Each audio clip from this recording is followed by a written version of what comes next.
Frente, então, nós estamos começando um novo tema hoje para todo o mês de fevereiro. O tema é espiritualidade. Eu queria começar falando de espiritualidade usando essa rosa. Não porque nós vamos ter a campanha da rosa ungida na Bíblia. Mas para a gente refletir um pouco. Eu queria começar perguntando: isso que eu tenho na minha mão é uma rosa? Isso que eu tenho na minha mão é uma rosa? Bom, parece muito com uma rosa. Porque você sabe que para ser uma rosa depende de alguns atributos, alguns caracteres, algumas características. Perfume não tem. E as pétalas, daqui é de tecido, a folha é de tecido, o caule é um arame coberto com plástico, eu acho, alguma coisa assim. Parece com uma rosa, mas na verdade não é uma rosa. A grande diferença é que se eu plantasse num jardim e regasse todos os dias, e adubasse, e usasse todos os conhecimentos de jardinagem para cuidar desta aparente rosa, não aconteceria nada. Ela não viveria, ela não morreria, ela não produziria nada. Porque ela não é uma rosa de verdade. Ela apenas se parece com uma rosa. Bom, essa é uma analogia muito simples para que nós possamos entender a espiritualidade. Porque quando nós falamos de espiritualidade, algumas pessoas dirão assim: você deve orar mais. E se você orar mais, você vai ser alguém mais espiritual. Já ouviram isso? Leia mais a Bíblia. E se você ler mais a Bíblia, você vai ser alguém mais espiritual. Jejue mais, e se você jejuar mais, você vai ser alguém mais espiritual. Frequente mais cultos, quanto mais culto você frequentar, mais espiritual você será. Mas será que é assim que funciona? Sabe, quando nós estudamos o conceito de espiritualidade, está ligado ao que o próprio termo diz, espírito.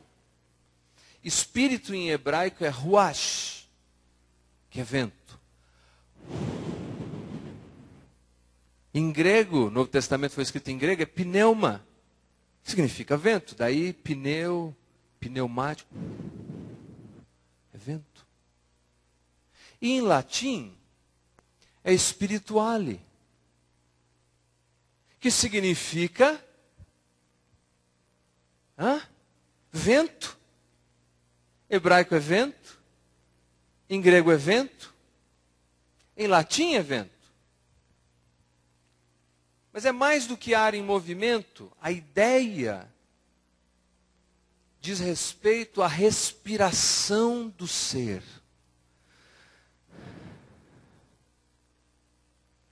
Só respira quem está vivo. A espiritualidade, portanto, se é uma respiração espiritual, está ligado a isso. Ser espiritual está ligado a essa respiração, a esse movimento interior. Quer dizer que a espiritualidade é um tipo de vida. É um tipo de vida. E se é um tipo de vida, e se eu não tenho vida,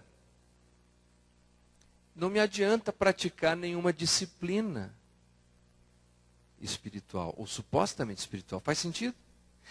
Voltando à minha analogia, a mesma coisa que eu plantar essa rosa num jardim, e regar, e adubar, e usar todo o conhecimento de jardinagem. O que vai acontecer com ela? Nada, porque ela não tem. Vocês estão meio tímidos, né? O que vai acontecer com ela? Eu regando, cuidando, adubando, o que vai acontecer com essa rosa? Nada, porque ela não tem vida. E é aqui o grande equívoco da nossa fé cristã. Porque quando nós pensamos em alguém que está no nosso meio, e nós falamos a respeito de espiritualidade, de serem espirituais, o que acontece é que as pessoas se agregam no nosso meio, decoram passagens da Bíblia, aprendem a fazer as orações, aprendem a falar em evangeliquez, amém, aleluia, glória a Deus, maranata, o que mais que tem? Hã? As mais novas, está amarrado, o sangue de Jesus tem poder, oh, glória. Tudo, aprende toda a linguagem, e de repente ele fica pelo caminho. E por que ficou pelo caminho? Você olha e diz, puxa, mas ele pregava, ele aprendeu a pregar, ele sabe falar, ele sabe fazer a retórica. Mas faltava uma coisa, não adiantava regar ele com a Bíblia, não adiantava regar ele com oração, não adiantava regar ele com jejuns, não adiantava regar ele com templo. Faltava o que, gente? Vida. Vida. E por falar em vida, há duas palavras, desde o grego clássico até o grego do Novo Testamento, que é chamado grego kiné, que descreve o seguinte: uma é zoe, e a outra é bios. Zoe era usado no grego clássico, e aqui há uma diferença entre o que as escrituras ensinam do que o grego clássico ensinava. No grego clássico, zoe descrevia apenas vida, no sentido de intensidade, mas não de aspectos morais. Já bios, no grego clássico, carregava a ideia de vida moral. Daí porque a gente escreve biografia para a gente. Mas você não vai ver, por exemplo, a biografia não autorizada do fantástico astro do cinema Rin Tin Tin. Não tem. Porque ele não tem uma vida de atributos morais, éticos, para que possa produzir isso. Mas nas escrituras há uma diferença entre o grego clássico. Nas escrituras, zoe é a vida moral. Zoe é a vida ética. Zoe é a vida que Deus comunica. Então ela é essa vida de intensidade. E bios é a vida de extensividade. Quer dizer, uma fala daquela pegada que a pessoa tem para viver. Daquela paixão que a pessoa tem em relação à vida. Daquilo que faz o coração pulsar intensamente. Isso é zoe. É essa vida diferente que é comunicada por Deus. E bios diz respeito à extensão da vida. Quanto tempo nós vamos viver. É mais ou menos isso que você encontra dentro das Escrituras. Por isso, todas as referências no Novo Testamento, quando falam da vida que Deus comunica, usa a palavra zoe ao invés de bios. Na nossa língua nós também tomamos por empréstimo. Zoologia, por exemplo, tem a sua raiz em zoe, essa vida. Mas é a vida de intensidade e não apenas a vida de extensividade. É aquela velha história. Tem gente que vai biologicamente viver até os 100 anos, mas que nunca vai viver um dia de intensidade. Como é que é a sua vida? Algumas referências, e nós vamos ver várias referências nessa noite, eu espero conseguir fazer tudo isso até as 20 horas e 30 minutos, horário de Brasília. Nós vamos ver algumas referências que nos ajudam a entender esses princípios. Apocalipse, capítulo 2, versículo 10.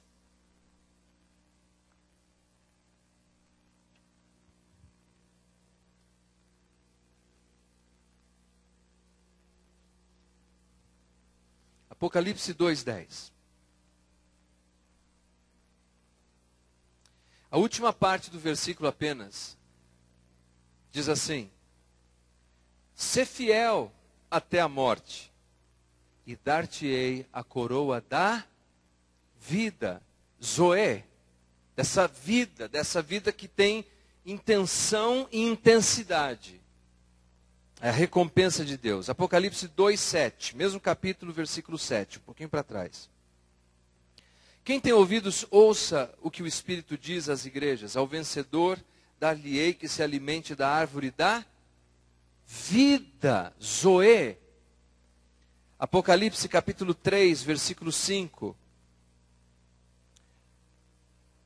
O vencedor será assim vestido de vestiduras brancas, e de nenhum modo apagarei o seu nome do livro da vida, Zoé. Apocalipse 21, versículo 6.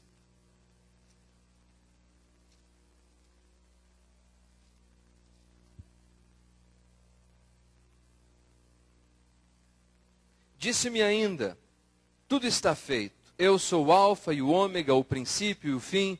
Eu a quem tem sede darei de graça da fonte da água da vida. Zoé. O ponto fundamental de todas essas referências, e nós poderíamos usar muitas outras, é o seguinte: Deus é a fonte desse tipo de vida. Só recebe essa vida espiritual quem tem um contato imediato, terceiro grau, com esse ser divino, Deus. Do contrário, a pessoa vai ter apenas vida biológica. E enquanto nós vivemos apenas nessa esfera biológica, nós podemos fazer tudo o que se faria com uma rosa artificial e nada vai acontecer.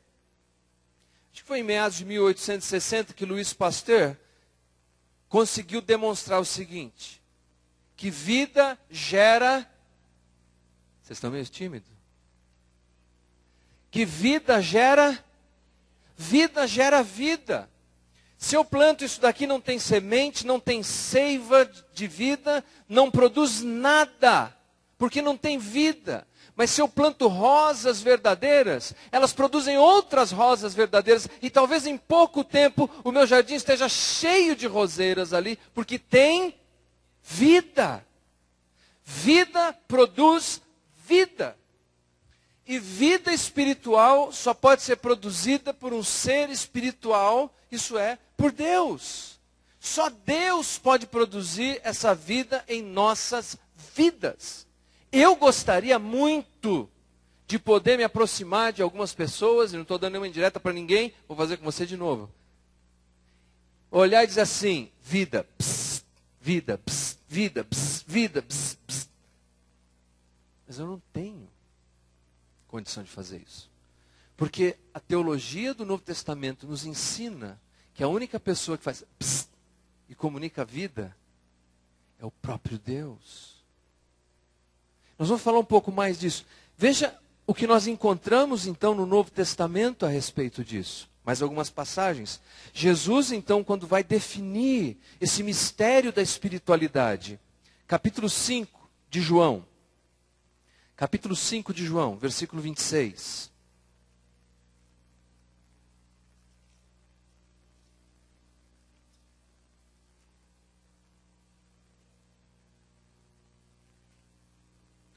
Diz assim a palavra de Deus: porque assim como o Pai tem vida, Zoé, em si mesmo, também concedeu o Filho ter vida, Zoé, em si mesmo. Agora Mateus, primeiro evangelho, Mateus, capítulo 16, versículo 16.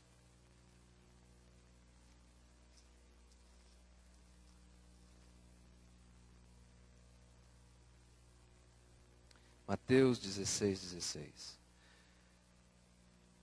Respondendo, Simão Pedro disse: Tu és o Cristo, o Filho do Deus vivo. Zoé. 1 Timóteo, carta de Paulo agora, lá pertinho já do fim da Bíblia. Primeira carta de Paulo a Timóteo. Capítulo 3. Versículo 15.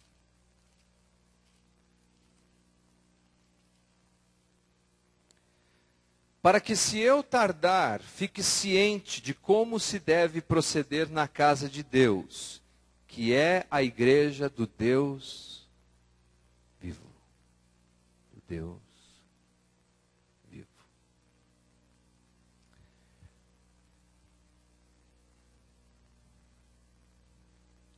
A vida espiritual, a espiritualidade, não é igual religiosidade. Espiritualidade não é igual religiosidade. Vamos dizer juntos isso no 3? 1, 2, 3.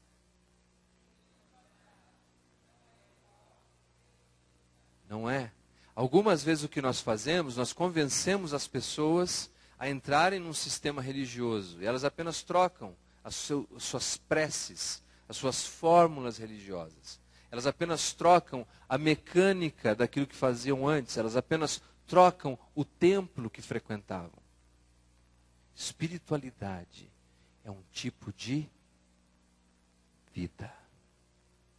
É um tipo de vida. Por isso Paulo, quando ele escreve aos Efésios, ele diz que o grande problema da humanidade, no capítulo 4, versículo 18, ele diz que o grande problema da humanidade é que ela está alienada de Deus. Como se tivesse um muro que separa a humanidade de Deus. E essa alienação de Deus faz com que o homem não tenha vida com essa intensidade. Ele pode ter religiosidade, mas ele não pode ter essa vida, essa intensidade nele. Porque ele tem que resolver essa questão.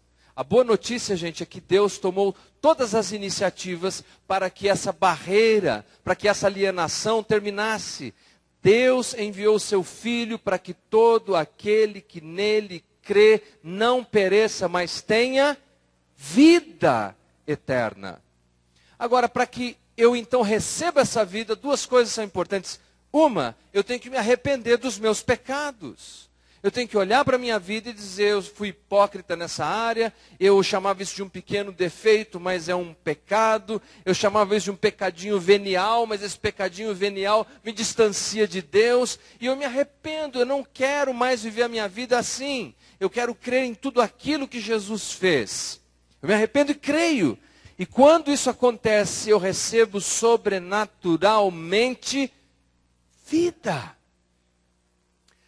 Quando Paulo escreveu aos Colossenses, havia um problema na igreja de Colosso. Eles queriam entender a espiritualidade, lidar com a espiritualidade, como muitos de nós. Aliás, toda pessoa que deseja conhecer a Deus, deve levar a questão da espiritualidade a sério. Você não acha? Porque pense bem, se nós não queremos levar a espiritualidade a sério, gente, tem muitas outras coisas mais interessantes do que estar num templo religioso num domingo à noite. Ou não tem? Você podia estar assistindo o jogo do São Paulo. Se você... Não? Tudo bem. Eu acho que ele está assistindo lá, né? Tudo bem. Veja só. Você tem uma porção de coisas mais interessantes do que estar num templo religioso, se você não está interessado em entender o que é espiritualidade. Eu acho que é uma tremenda falta de criatividade e de administração do seu tempo, se você não tem interesse em espiritualidade.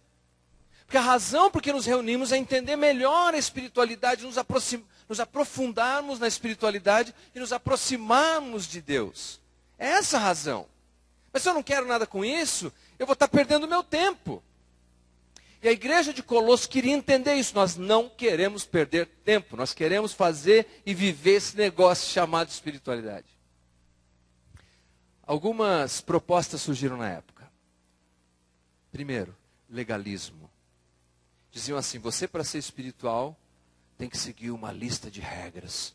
De não pode isso, não pode aquilo, não pode aquilo outro. E se você então seguir todas essas regras, você será uma pessoa mais espiritual. Segunda proposta era a proposta de misticismo. Olha, você precisa... Sentiu? Não senti nada. Então você não não pegou. Era o misticismo, é só estudar lá Colossenses, você vai ver isso. É assim, lá do legalismo, do outro lado o misticismo. Sentiu? Não senti, então não pegou. Terceiro, era o asceticismo. Asceticismo. Você tem que deixar de fazer algumas coisas, deixar de comer algumas coisas, ou deixar de frequentar alguns lugares. Eu posso dizer para vocês que eu fiz essa jornada. Porque quando eu me converti, ainda na minha mais tenra idade, jovenzinho, adolescente, eu já entendi logo que ou eu me aprofundava em buscar a Deus e entender a espiritualidade, ou eu ia buscar uma coisa mais interessante para fazer com a minha vida. E eu fui atrás do que disseram. Eu tentei o legalismo. E por muito tempo, meu código de vestimenta era usar roupa dos anos 70, porque aquilo parecia mais santo, parecia mais espiritual. Então, às vezes, meus amigos me encontravam, eu estava de calça meio boca de sino, que eu comprava em brechó, para me sentir assim. Aí eu comprei uma gravata de crochê e um terno. Vocês riem, né? Agora pode rir, mas na época. E eu fui numa determinada igreja, não vou dizer o nome, claro, e falei, agora eu estou legal. Eu estou com a calça de boca de sino, eu estou com um terno antigo, eu estou com a gravata de crochê, agora eu estou chegando na espiritualidade. Quando eu entrei lá, um líder dele falou, ih, teu terno é rachado atrás. Tem brecha aí. Tem brecha. Eu falei, como é que é? Não, tem brecha aí. O demônio entra por aí. Eu falei, o demônio? Eu falei, bom, negócio não está aqui. Espiritualidade não deve estar por aqui. Então, eu fui em direção a outro grupo. Eu fui em direção aos ascetas. E parei de ouvir rádio, parei de assistir TV, parei de acompanhar futebol e esporte. Mas eu comecei a perceber que quando eu conversava com essas pessoas que também viviam assim, eles não falavam muito coisa com coisa. O papo era meio estranho. A gente não sabia de nada. Alguém perguntava, olha, você viu que a economia... Quem? Não, o Obama. Obama? Não, eu sei que o culto é Obão. O culto é Obão. Será que é? Ficou uma coisa doida. Aí eu migrei disso então para o misticismo. Talvez a resposta estivesse no misticismo, não naquela alienação. Aí a coisa pegou. Lá no misticismo, tinha uma regra então, porque eles misturavam então legalismo, asceticismo e misticismo. E praticamente o conceito era o seguinte, quanto mais feio você ficasse, mais espiritual você era. É verdade. Gente, o que eu estou falando é verdade. É verdade. E numa das minhas experiências, num grupo desse, veio uma irmã que ela mostrou o joelho para mim assim.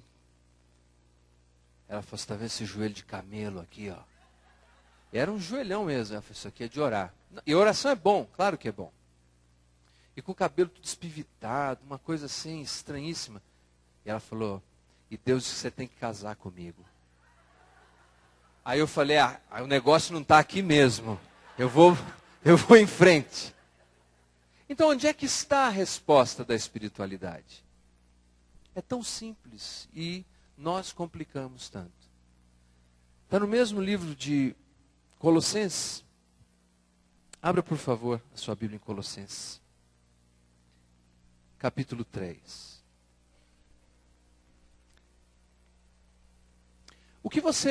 Eu vou dar um tempinho para você encontrar Colossenses.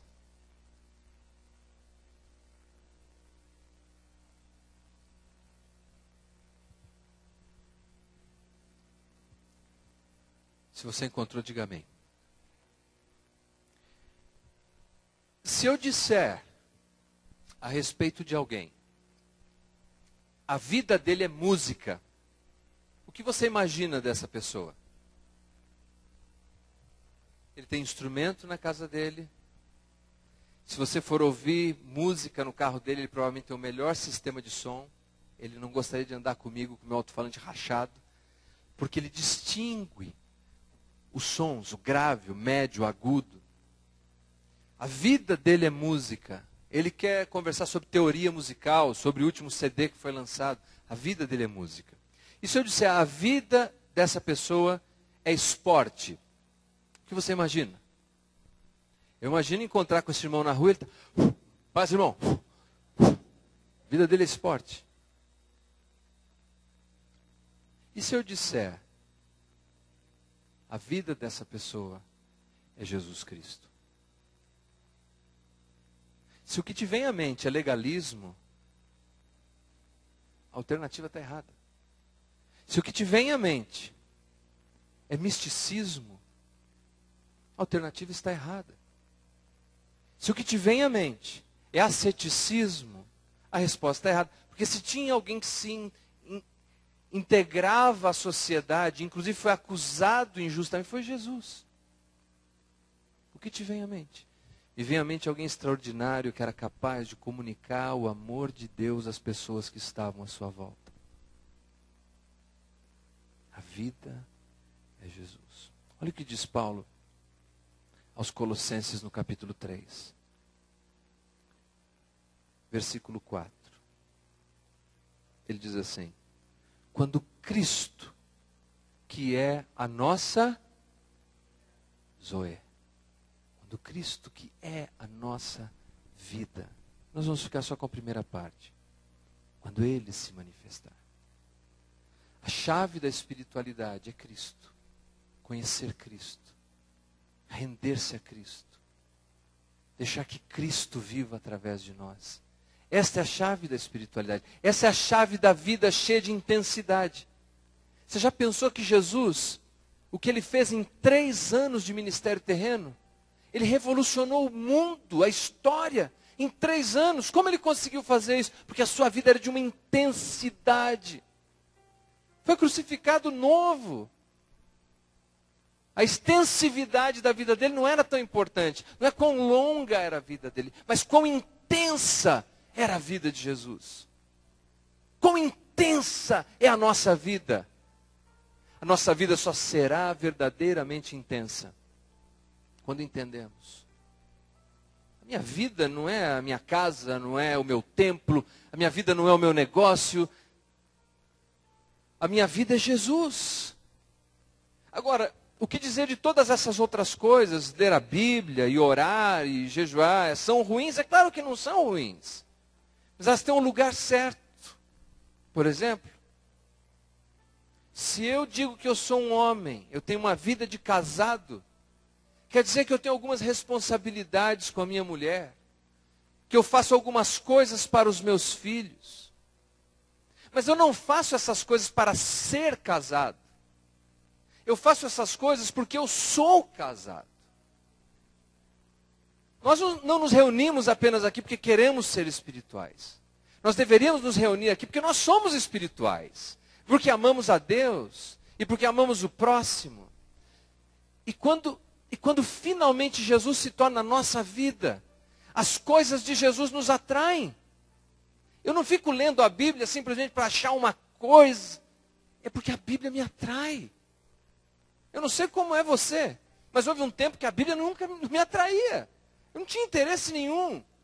Mas quando essa vida de Cristo entrou em mim, eu espero que esteja entrando em você, a gente começa a sentir vontade de ler. E você se pega lendo um salmo, ou lendo um trecho do Evangelho, ou pensando em algum texto, falando, puxa, eu queria entender melhor aquela passagem. E você vai falar com as pessoas e de repente um versículo te vem à mente. É porque você é. É porque tem essa vida em você.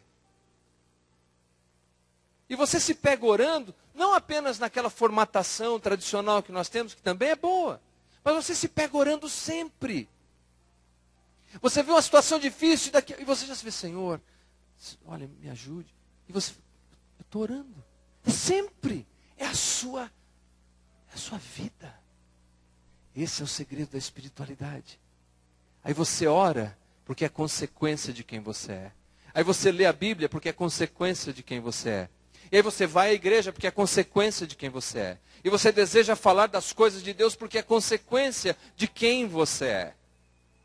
Mas se nós simplesmente produzirmos isso artificialmente, estamos produzindo religiosos e não relacionamento. É essa a diferença. E eu queria dizer que esse é o segredo da espiritualidade. É o primeiro segredo. Se não há vida, não há espiritualidade. Um escritor americano, professor de Harvard, chamado James Gilmore, ele escreveu 2 livros interessantes. Um livro se chama The Experience Economy. É um livro de negócios, não é um livro de teologia. E é onde ele diz que as pessoas não compram apenas produtos e serviços. As pessoas compram experiências. Mas o segundo livro dele é ainda mais interessante. Chama-se Autenticidade. Ele diz assim, chega um ponto que as pessoas querem saber se o que você oferece é autêntico, é verdadeiro. 2 pontos para eu encerrar do que eu encontrei no livro e achei interessante. Ele diz assim, se você é autêntico, você não precisa dizer que é. Se você é autêntico, você não precisa dizer que é. Imagine que você entra numa loja da Lacoste. E eles estão vendendo várias camisas da Lacoste. Você não precisa, ele não precisa dizer, esse aqui é original. É Lacoste, estou dentro da loja da Lacoste. Mas se eu vou te vender uma camisa da Lacoste, provavelmente a primeira pergunta que você vai me fazer é, Leandro, essa camisa aqui é original? E aí vem o segundo princípio que ele apresenta no livro. Se você disser que é autêntico, melhor que você seja autêntico. Assim como se eu for vender uma camisa da Lacoste, eu te disser, é autêntica, é melhor que seja autêntica.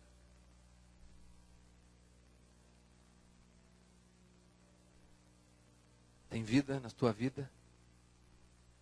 Você é? A autenticidade em você? Ou você parece? Vamos ficar em pé. Vamos orar.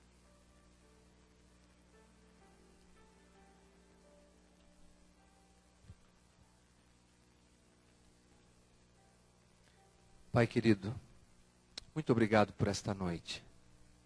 Obrigado pelo teu filho Jesus. Obrigado pela vida que ele pode nos comunicar. Nessa noite, Senhor, há homens, mulheres aqui que carecem da tua vida. Não há espiritualidade verdadeira sem vida. Comunica-nos a vida que só o Senhor pode dar. O Senhor é a fonte da vida. O Senhor tem a coroa da vida. O Senhor tem o livro da vida. O Senhor tem a água da vida. O Senhor tem a árvore da vida. Dá-nos vida.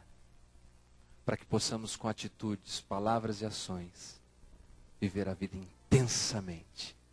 E não apenas extensamente. Em nome de Jesus. Amém.